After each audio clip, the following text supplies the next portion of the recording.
Hello' everyone, আপোনালোক সকলোক study with পাৰভেজৰ অন্য এটি ক্লাছলৈ স্বাগতম জনাইছোঁ।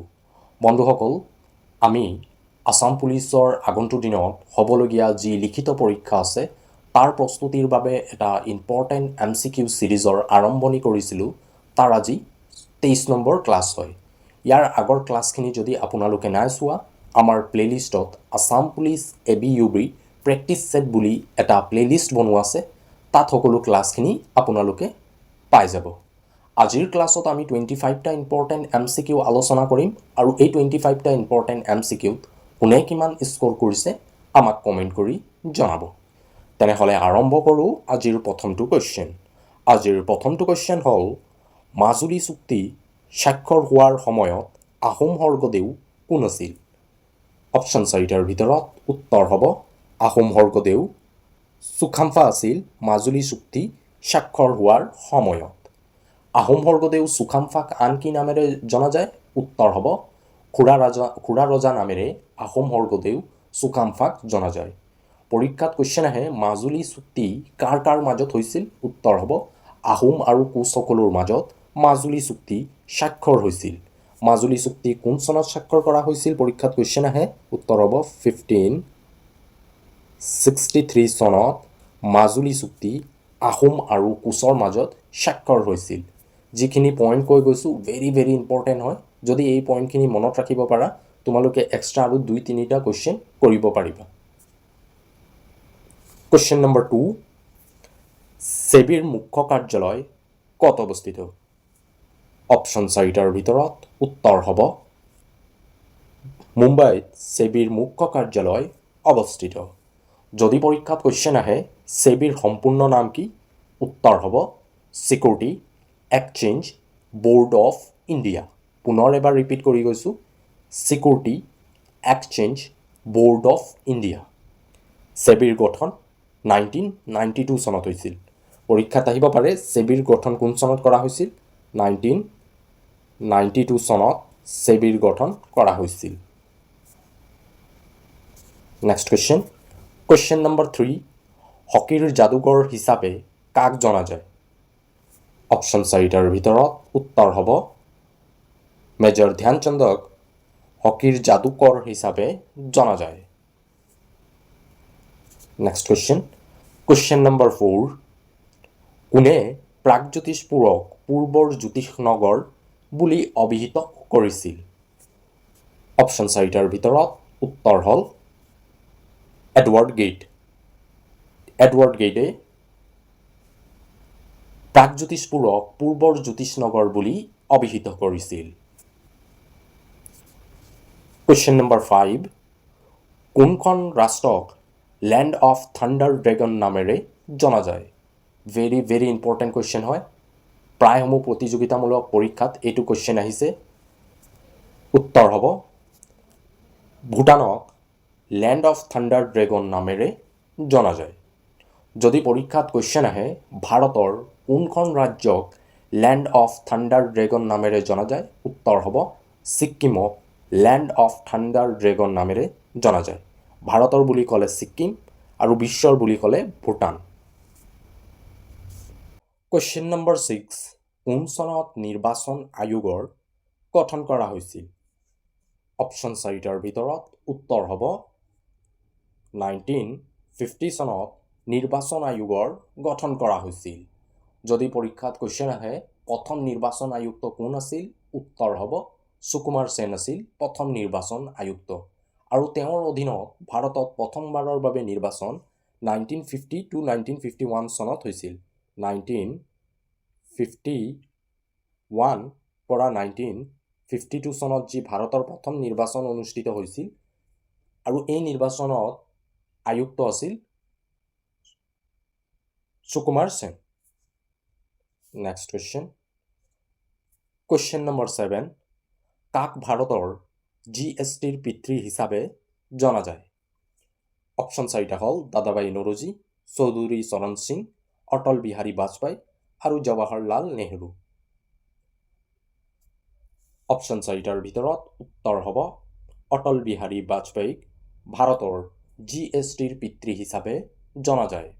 ভাৰতত GSTৰ আৰম্ভণি কোন চনৰ পৰা হৈছিল পৰীক্ষাত যদি কুৱেশ্যন আহে উত্তৰ হ'ব 2017 পৰা ভাৰতত GSTৰ আৰম্ভণি হৈছিল। GSTৰ পিতৃ হিচাপে অটল বিহাৰী বাজপেয়ীক জনা যায়। বন্ধুসকল, যদি ক্লাছটো চাই ভাল পোৱা ক্লাছটো লাইক কৰি দিবা। আপোনালোকৰ এটা লাইকে আমাক মটিভেট কৰে এনেধৰণৰ ক্লাছসমূহ প্ৰস্তুত কৰাৰ বাবে। যেহেতু তোমালোকে সকলোৱে ক্লাছটো চোৱা কিন্তু লাইক নকৰা, তাৰ বাবে সকলোক ৰিকুৱেষ্ট কৰিছোঁ এটা লাইক কৰাৰ বাবে। ইয়াৰ উপৰিও ক্লাছটো যদি চাই ভাল পোৱা নিজৰ বন্ধু বান্ধৱীসকলৰ মাজত শ্বেয়াৰ কৰি দিবা। কুৱেশ্যন নম্বৰ 8, ৰংকাৰ উৎসৱ কোন জনগোষ্ঠীয়ে উদযাপন কৰে? অপশ্যন 4টাৰ ভিতৰত উত্তৰ হ'ব কাৰ্বি জনগোষ্ঠীয়ে ৰংকাৰ উৎসৱ উদযাপন কৰে। Next question. কুৱেশ্যন নম্বৰ 9, ভাৰতে কোনখন ৰাষ্ট্ৰৰ পৰা উপৰাষ্ট্ৰপতিৰ ধাৰণাটো গ্ৰহণ কৰিছিল? অপশ্যন 4টাৰ ভিতৰত উত্তৰ হ'ব আমেৰিকাৰ পৰা। ভাৰতে উপৰাষ্ট্ৰপতিৰ ধাৰণাটো আমেৰিকা যুক্তৰাষ্ট্ৰৰ পৰা গ্ৰহণ কৰিছিল।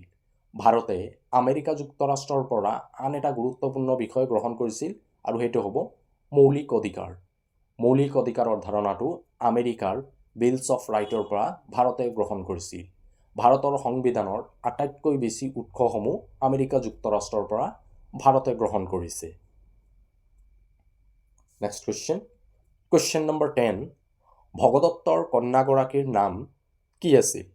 উত্তৰ হ'ব ভানুমতী ভগদত্তৰ কন্যা আছিল। ভানুমতীৰ বিবাহ কাৰ লগত হৈছিল যদি পৰীক্ষাত আহে? উত্তৰ হ'ব দুৰ্যোধনৰ সৈতে ভানুমতীৰ বিবাহ হৈছিল। আৰু এই ভানুমতী বিবাহৰ সময়ত ভগদত্তই গুৱাহাটীৰ দীঘলী পুখুৰী খনন কৰাইছিল। Next question. কুৱেশ্যন নম্বৰ 11, জয় জৱান জয় কিষাণ শ্লোগান কোনে দিছিল? উত্তৰ হ'ব লাল বাহাদুৰ শাস্ত্ৰীয়ে জয় জৱান জয় কিষাণ শ্লোগানটো দিছিল। Next question. কুৱেশ্যন নম্বৰ 12, অসমৰ কোনখন অভয়াৰণ্যক মিলৰয় বাফেল্লো অভয়াৰণ্য নামেৰে জনা যায়? উত্তৰ হ'ব পাভ অভয়াৰণ্যক অসমৰ মিলৰয় বাফেল্লো অভয়াৰণ্য নামেৰে জনা যায়। আৰু এই অভয়াৰণ্যখন ক'ত আছে পাভ? উত্তৰ হ'ব লখিমপুৰত। গৰমপানী অভয়াৰণ্য ক'ত আছে? বাৰে বাৰে ৰিপিট কৰাই গৈছোঁ এইখিনি। যদি এক্সামত এনেধৰণৰ কুৱেশ্যন আহে আৰু তোমালোকে ভুল কৰি আহিছা, মই পিঠি ফালিম সকলোৰ। যিহেতু এইখিনি কুৱেশ্যন ইমানে বাৰ ৰিপিট কৰি গৈছোঁ আৰু এইখিনি কুৱেশ্যন আশা কুৱেশ্যনে হয়, যাতে সকলোৱে এইখিনি কুৱেশ্যন কৰি আহিব পাৰিব লাগে, তাৰ কাৰণে বাৰে বাৰে ৰিপিট কৰাইছোঁ। গৰমপানী অভয়াৰণ্য কাৰ্বি আংলং জিলাত অৱস্থিত। আমচাং অভয়াৰণ্যখন ক'ত আছে? আমচাংখন আছে কামৰূপ জিলাত। আৰু নাম্বৰ অভয়াৰণ্যখন ক'ত আছে? নাম্বৰ অভয়াৰণ্যখন গোলাঘাটত আছে। পুনৰ ৰিপিট কৰি গৈছোঁ, গৰমপানী অভয়াৰণ্য কাৰ্বি আংলঙত, পাভ অভয়াৰণ্যখন লখিমপুৰত, আমচাং অভয়াৰণ্যখন কামৰূপ মেট্ৰত আৰু নাম্বৰ অভয়াৰণ্যখন গোলাঘাটত অৱস্থিত।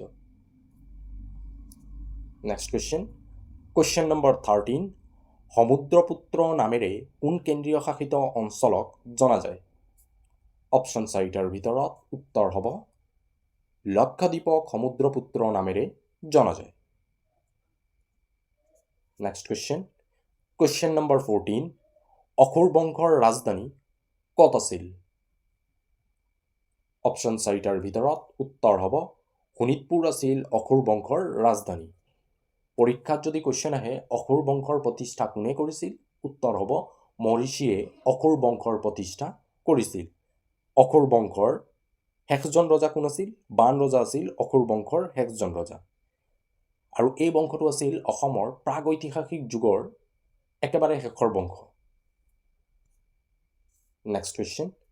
কুৱেশ্যন নম্বৰ 15, তলৰ কোনটো খেলৰ সৈতে ডুৰাণ্ড কাপ জড়িত হয়? উত্তৰ হ'ব ফুটবলৰ সৈতে ডুৰাণ্ড কাপ জড়িত হয়।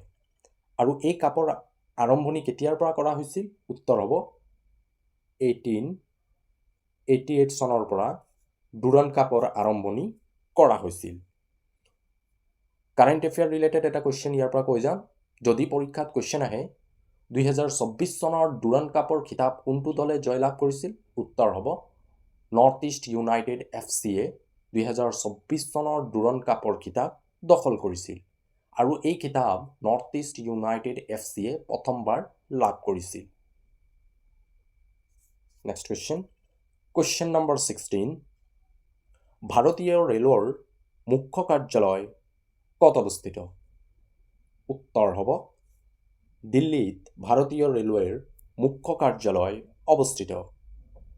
যদি পৰীক্ষাত কুৱেশ্যন আহে উত্তৰ পূৰ্বাঞ্চলৰ ৰেলৱেৰ মুখ্য কাৰ্যালয় ক'ত অৱস্থিত? উত্তৰ হ'ব মালিগাঁও। নৰ্থ ইষ্টৰ মালিগাঁও আৰু ভাৰতৰ ক্ষেত্ৰত দিল্লী। নেক্সট কুৱেশ্যন নম্বৰ 17, ভাৰতীয় সংবিধানৰ ৰক্ষককৰ্তা কাক কোৱা হয়? উত্তৰ হ'ব উচ্চতম ন্যায়ালয়ক ভাৰতৰ সংবিধানৰ ৰক্ষককৰ্তা বুলি কোৱা হয়। পৰীক্ষাত আৰু এটা কুৱেশ্যন আহে ভাৰতৰ সংবিধানৰ মতে ভাৰতৰ প্ৰথমজন ব্যক্তি কোন হয়? উত্তৰ হ'ব ৰাষ্ট্ৰপতি। ভাৰতৰ সংবিধানৰ মতে ভাৰতৰ প্ৰথমজন ব্যক্তি হয় ৰাষ্ট্ৰপতি, দ্বিতীয়জন ব্যক্তি হ'ব উপ ৰাষ্ট্ৰপতি। মনত ৰাখিবা পইণ্টখিনি ইম্পৰ্টেণ্ট হয়, এক্সামত আহে এনেকৈ এই পইণ্ট ৰিলেটেড কুৱেশ্যন আহিছে। কুৱেশ্যন নম্বৰ 18, কোন চনত তুৰ্বক খানে অসম আক্ৰমণ কৰিছিল? উত্তৰ হ'ব 1532 চনত তুৰ্বক খানে অসম আক্ৰমণ কৰিছিল আৰু এই আক্ৰমণত মূলা গাভৰুৰ মৃত্যু হৈছিল। কুৱেশ্যন নম্বৰ 19, কোন শতিকাত ভাস্কৰ বৰ্মনে কামৰূপত শাসন কৰিছিল? অপশ্যন 4টাৰ ভিতৰত উত্তৰ হ'ব ষষ্ঠ শতিকাত ভাস্কৰ বৰ্মনে কামৰূপত শাসন কৰিছিল। পৰীক্ষাত আৰু এটা কুৱেশ্যন আহে কামৰূপত শাসন কৰা প্ৰথমটো বংশ কোন আছিল? বৰ্মন বংশ। আৰু এই বৰ্মন বংশই কিমান শতিকাত কামৰূপত শাসন কৰিছিল? উত্তৰ হ'ব 4ৰ্থ শতিকাত বৰ্মন বংশই কামৰূপত প্ৰথম শাসন কাৰ্য আৰম্ভ কৰিছিল পুষ্পপতি বৰ্মনৰ নেতৃত্বত। কুৱেশ্যন নম্বৰ 20, মহাত্মা গান্ধীয়ে কোনখন শাস্ত্ৰত মা বুলি অভিহিত কৰিছিল? উত্তৰ হ'ব ভাগৱত গীতাক মহাত্মা গান্ধীয়ে মা বুলি অভিহিত কৰিছিল। কুৱেশ্যন নম্বৰ 21, অজন্তাৰ গুহাসমূহ ভাৰতৰ কোনখন ৰাজ্যত অৱস্থিত?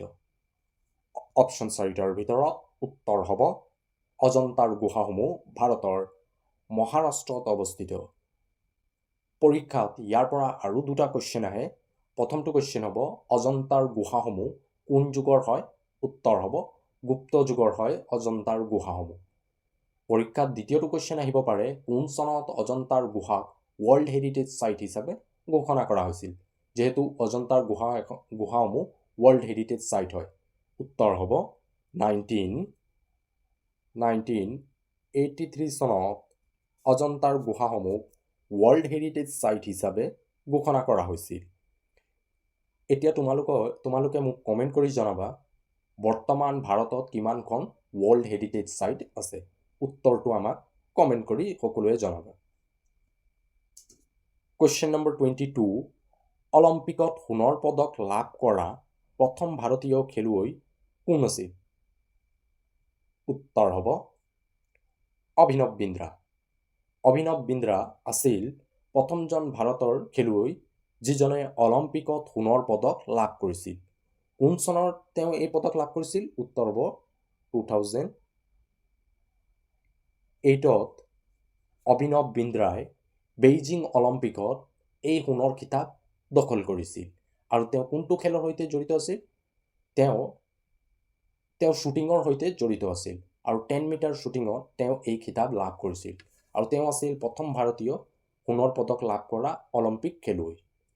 বন্ধুসকল, যদি তোমালোকে অসম আৰক্ষীৰ বাবে প্ৰস্তুতি কৰিছা তাৰ বাবে তোমালোকৰ অসমৰ বুৰঞ্জী, অসমৰ ভূগোল, অসমৰ কলা সংস্কৃতি, অসমৰ জাতি জনগোষ্ঠীয় উৎসৱ, লগতে অসমীয়া সাহিত্য সাহিত্যিক আলোচনী, ভাৰতৰ ৰাজনীতি এই বিষয়সমূহ প্ৰয়োজন বুলি অনুভৱ কৰিছা তেনেহ'লে আমাৰ প্লেলিষ্টত এই সকলো ক্লাছসমূহ ধুনীয়াকৈ আমি সজাই ৰাখিছোঁ। এই সকলো ক্লাছসমূহ আমি চিৰিয়েলকৈ আলোচনা কৰাৰ লগে লগে যিসমূহ কনচেপ্ট লগতে MCQ আনিছোঁ, এই সকলো MCQ অসমৰ প্ৰতিটো প্ৰতিযোগিতামূলক পৰীক্ষাৰ বাবে খুবেই জৰুৰী হয়। কিছুমান MCQসমূহ আমি পুৰণি প্ৰশ্ন কাকতসমূহৰ পৰাও লোৱা হৈছে। যদি আপোনালোকে এই ক্লাছখিনি নাই চোৱা, সকলোক ৰিকুৱেষ্ট কৰিছোঁ এবাৰ ক্লাছখিনি চোৱাৰ বাবে। Next question number 23।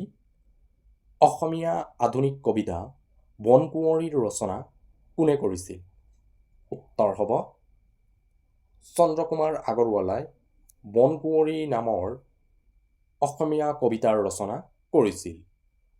পৰীক্ষাত আৰু এটা কুৱেশ্যন আহে, ৰোমান্টিক যুগৰ ত্ৰিমূৰ্তি বুলি কোনজন সাহিত্যিকসকলক জনা যায়? উত্তৰ হ'ব ৰোমান্টিক যুগৰ ত্ৰিমূৰ্তি বুলি ক'লে চন্দ্ৰকুমাৰ আগৰৱালা, লক্ষ্মীনাথ বেজবৰুৱা আৰু হেমচন্দ্ৰ গোস্বামীক জোনাকী যুগৰ ত্ৰিমূৰ্তি বুলি কোৱা হয়। যিখিনি পইণ্ট কৈ গৈছোঁ, এই পইণ্টখিনি ভেৰি ভেৰি ইম্পৰ্টেণ্ট হয়। যদি মনত ৰাখিব পাৰিছা, তোমালোকে এক্সট্ৰা আৰু 5-6টা কুৱেশ্যনৰ আনচাৰ জানিব পাৰিবা, যিখিনি আমি PDFত প্ৰভাইড কৰিব নোৱাৰিম। PDFত কেৱল MCQ আনচাৰে আমি প্ৰভাইড কৰোঁ, এক্সট্ৰা পইণ্টখিনি আমি প্ৰভাইড কৰিব পৰা নাই। তাৰ বাবে যিসকলে আমাৰ ক্লাছটো চাইছে আৰু যিখিনি কুৱেশ্যন নজনা কুৱেশ্যনখিনি নোট কৰি গৈছে, সেইখিনি আগন্তুক দিনত তেওঁলোকৰ বাবে বহু সহায় সহযোগিতা কৰিব। ইয়াৰ উপৰিও এই ক্লাছখিনিৰ PDF আমি আমাৰ টেলিগ্ৰাম চেনেলত প্ৰভাইড কৰি দিম। Question number 24। তলৰ বেদসমূহৰ ভিতৰত আটাইতকৈ পুৰণি বেদ কোনখন হয়? উত্তৰ হ'ব ঋগ্বেদ আটাইতকৈ পুৰণি বেদ হয়। বেদসমূহৰ ভিতৰত আটাইতকৈ পুৰণি বেদ হয় ঋগ্বেদ। বেদ 4খন হয়, ঋগ্বেদ, সামবেদ, যজুৰ্বেদ আৰু অথৰ্ববেদ। ঋগ্বেদখন হ'ল আটাইতকৈ পুৰণি। ঋগ্বেদত কি উল্লেখ আছে? ঋগ্বেদত মন্ত্ৰ আৰু ভগৱান ইন্দ্ৰক আটাইতকৈ বেছি গুৰুত্ব দিয়া হৈছে ঋগ্বেদত। দ্বিতীয়খন বেদ যদি আমি চাওঁ, সামবেদ। সামবেদত কিহৰ ওপৰত গুৰুত্ব দিয়া হৈছে? ভাৰতৰ পৰম্পৰাগত গীত সংগীতৰ ওপৰত সামবেদত গুৰুত্ব দিয়া হৈছে। যজুৰ্বেদত কিহৰ কথা বৰ্ণনা কৰা হৈছে? চিকিৎসা শাস্ত্ৰৰ কথা যজুৰ্বেদত বৰ্ণনা কৰা হৈছে। আৰু অথৰ্ববেদত কলা যাদুৰ বিষয়ে বৰ্ণনা কৰা হৈছে। আৰম্ভণিত অথৰ্ববেদক বেদ বুলি মনা নাছিল। পৰৱৰ্তী সময়ত অথৰ্ববেদক বেদ বুলি মনা হৈছিল। Next question. আজিৰ শেষৰটো কুৱেশ্যন হ'ল, বৰ্মন বংশৰ পতনৰ পাছত কোনটো বংশই কামৰূপত শাসন কৰিছিল?